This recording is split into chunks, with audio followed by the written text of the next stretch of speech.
الرد من الفنانة إيناس عبدلي على المنتقدين بعد تعيينها سفيرة للهلال الأحمر الجزائري صدمة للجميع.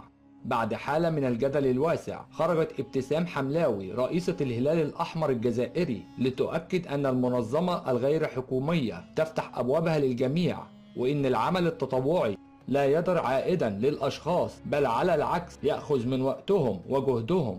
وكمان حالة من الجدل دفعت الكثير للسؤال: من هي إيناس عبدلي؟ هي مؤثرة وممثلة جزائرية ولدت في الجزائر يوم 9 أغسطس عام 2005 وتبلغ من العمر الآن 19 عاما. بدأت إيناس عبدلي حياة الشهرة مبكرا، حيث شاركت في البرامج التلفزيونية والإعلانات وهي طفلة صغيرة. وحققت الممثلة وصانعة المحتوى إيناس عبدلي شهرة عبر منصات التواصل الاجتماعي، فلديها عبر حسابها الرسمي على منصة انستجرام حوالي 5 ملايين متابع، وعبر حسابها الرسمي على فيسبوك حوالي 1,000,000 شخص متابع.